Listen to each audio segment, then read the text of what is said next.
বসিরহাট লোকসভা কেন্দ্রের বিজেপি প্রার্থী রেখা পাত্র। সন্দেশখালীর বাসিন্দা রেখা পাত্র একজন প্রতিবাদী মুখ বলেই দাবি বিজেপির তরফে। কারণ সন্দেশখালীতে যে জনরোষের ঘটনা ঘটেছিল তার প্রথম অভিযোগকারিনী কিন্তু এই রেখা পাত্র। রেখা পাত্র প্রার্থী হওয়ায় সন্দেশখালীর যারা প্রতিবাদ করছিলেন সেই মহিলারা কয়েকজন বিক্ষোভও করেছেন। তাদের দাবি তারা কেউই চান না যে তিনি প্রার্থী হোক।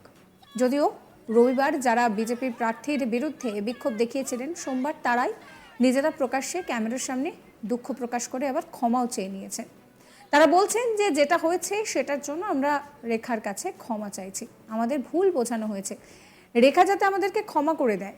আমরা বারবার বলছি যে আমাদের ভুল হয়েছে, ওর নামে ওরকম বলা উচিত হয়নি। ওনাকে সবাই মিলে আমরা দাঁড় করিয়েছি, ওনাকে দাঁড় করিয়ে ভালোই করা হয়েছে।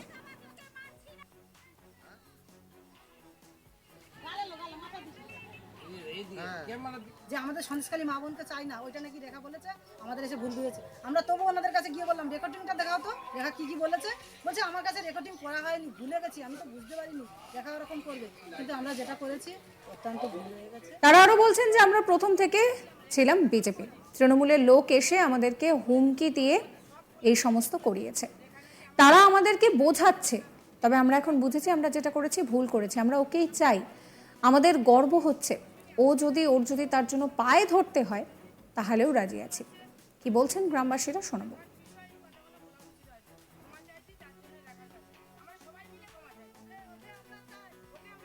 গতদিনে যেটা হয়েছে, যে ভিডিওটা হয়েছে, তার জন্য আগে আমি রেখার কাছে ক্ষমা চাইছি।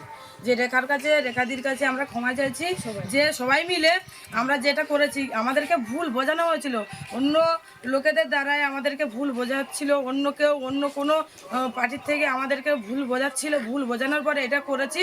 আজকের রেখার কাছে আমরা ক্ষমা চাইছি, রেখা যাতে আমাদের ক্ষমা করে দেয়। এবং আমরা বারবার করে বলেছি যে রেখার পাশে আছি। কালকের সত্যি আমাদের ভুল হয়েছে, অন্য কারোর কথায় এটা আমাদের করা উচিত হয়নি, যে রেখার নামে এসব কোনো বলাটা উচিত হয়নি। সে তো একটা আমাদের বাড়ির পাশে মেয়ে, বোন বা বউ, আমাদের এটা করা উচিত হয়নি। ওর কাছে আমি বারবার করে হাত জোড় করে ক্ষমা চাইছি, যে আমরা সবাই ক্ষমা চাইছি, আমাদের ভুল হচ্ছে। আমরা ওদের পাশে আছি, রেখার পাশে আমরা সর্বদাই আছি। যে সেই এই এমপি পদে দাঁড় করানো হয়েছে, ওনাকে তো সবাই মিলে আমরা দাঁড় করিয়েছি, মানে সবাই মিলে মানে এইটা চেয়েছি, ওনাকে করিয়েছি। কিন্তু ওনাকে যেই দাঁড় করিয়েছে খুব ভালো করেছে। কালকে যে আমি যে কথাটা বলেছি, কিন্তু আমাকে ভুল বোঝানো হয়েছে। ওটা টিভিসির লোক এসে আমাদেরকে ভুল বুঝিয়েছে, বলেছে যে রাস্তার জন্য টাকা এসছে, তোমাদের লাইটের জন্য টাকা এসছে, এই টাকাগুলো তোমাদের কোনো কিছু দেওয়া হয়নি, সব অন্য জায়গায় দেওয়া হয়েছে, তোমরা নাকি সবাই টিএমসি। আমি বলছি না, আমরা টিএমসি না, আমরা প্রথম থেকেই বিজেপি। আমাদের বিজেপির রং আমাদের ঘরে, বিশেষ করে ওই টিএমসির লোক এসে আমাদের হুমকি দিয়ে গেছে, তোমরা বিজেপি করেছো, বুঝে নিয়েছি যে টিএমসিকেই ভোট দিয়েছো, এই বিজেপিকেই ভোট দিয়েছো, তোমরা বিজেপি বলে আমাদের লোককে পার্টি অফিসে তুলে নিয়ে গেল। তারাই এবার এসে আমাদেরকে বোঝাচ্ছে, বলছে জানো তোমরা নারী নির্যাতন করেছো, তোমরা হচ্ছে নারী নির্যাতন কেসে জড়ে আছো, আর দেখো তোমাদেরকেই হচ্ছে বলছে যে আমাদের সন্দেশখালী মা বোনকে চাই না, ওইটা নাকি রেখা বলেছে, আমাদের এসে ভুল হয়েছে। আমরা তবু ওনাদের কাছে গিয়ে বললাম রেকর্ডিংটা দেখাও তো, রেখা কি বলেছে। বলছে আমার কাছে রেকর্ডিং করা হয়নি, ভুলে গেছি, আমি তো বুঝতে পারিনি রেখা ওরকম করবে, কিন্তু আমরা যেটা করেছি অত্যন্ত ভুল হয়ে গেছে, আমাদের ভুল হচ্ছে। আমি তবু বলেছিলাম রেখাকে ফোন করি, রেখা কি বলেছে শুনি। ওরা বলছে সব বলেছে, এইসব বলেছে, রেখা নাকি আমাকে পছন্দ করে না, এই করে না। কিন্তু রেখা বলতে পারবে না রেখার সঙ্গে আমি কখনো খারাপ ব্যবহার করেছি। আজকের আমি ওর সঙ্গে এতদিন আছি, ও বলতে পারবে না কখনো খারাপ ব্যবহার করছি। আমাদের ভুল হয়েছে, বলাটা উচিত হয়নি, রেখার বিষয়ে কথাগুলো বলা উচিত হয়নি। ক্ষমা চাইছি তার জন্য রেখার কাছে, আমরা সবাই মিলে ক্ষমা চাইছি। ওকে আমরা চাই, আমরা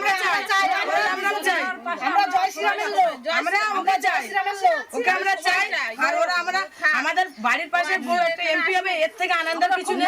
আমাদের খুব গর্ব হচ্ছে, ও দ্বারা আমরা ওর পাশে আছি, ও আসলে আগে ওর কাছে গিয়ে ওর বাড়িতে গিয়ে আমরা ক্ষমা চাইবো। ও যদি পায়েও ধরতে আমরা পায়ে ধরে ক্ষমা চাইবো। আর যারা আসবে বোঝাতে তাদেরকে ঝাঁটা মেরে আমি দূর করবো, ঝাঁটা মেরে বার করবো। যে ভুলভাল মানুষের সম্বন্ধে বোঝাতে আসলে তাদেরকে ঝাঁটা দিয়ে বার করবো আমরা। নীলোৎপল দাস কি বলছেন শোনাবো। আমি বলতে চাই যে এই রেখা পাত্র যে মহিলা দাঁড়িয়েছে, উনি নিঃসন্দেহে একটা খুবই ভালো মানুষ আমার তো মনে হয়। কেন একটা গরিব মানুষ, হয়তো শিক্ষিত কম, কিন্তু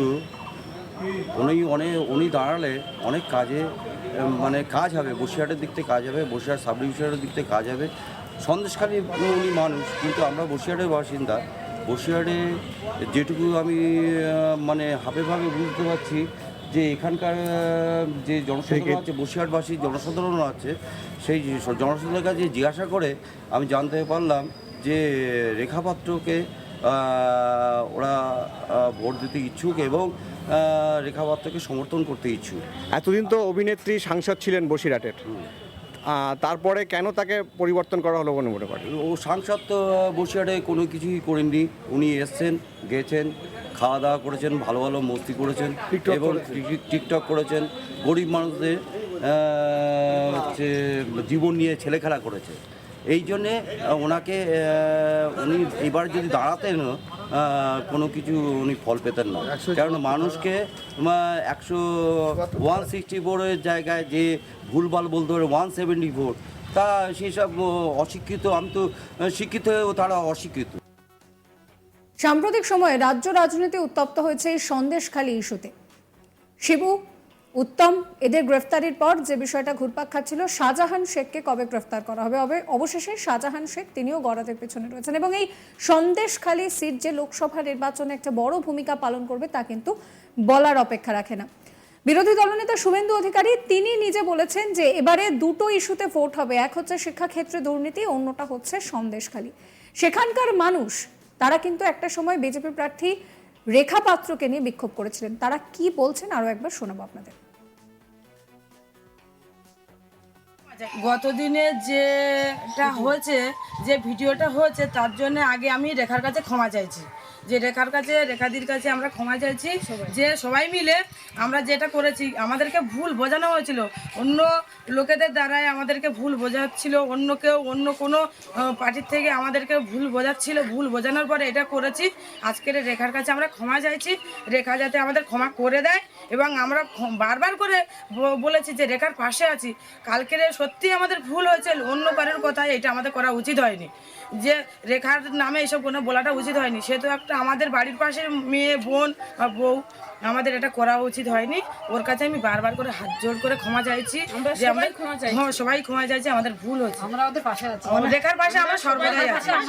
যে সেই এই এমপি পদে দাঁড় করানো হয়েছে, ওনাকে তো সবাই মিলে আমরা দাঁড় করিয়েছি, মানে সবাই মিলে মানে এইটা চেয়েছি, ওনাকে করিয়েছি, কিন্তু ওনাকে যেই দাঁড় করিয়েছে খুব ভালো করেছে। কালকে যে আমি যে কথাটা বলেছি, কিন্তু আমাকে ভুল বোঝানো হয়েছে। ওটা টিভির লোক এসে আমাদেরকে ভুল বুঝিয়েছে, বলেছে যে রাস্তার জন্য টাকা এসছে, তোমাদের লাইটের জন্য টাকা এসছে, এই টাকাগুলো তোমাদের কোনো কিছু দেওয়া হয়নি। সাবস্ক্রাইব করবেন আজ তাক বাংলার ইউটিউব চ্যানেলকে, ফলো করবেন হোয়াটসঅ্যাপ চ্যানেল।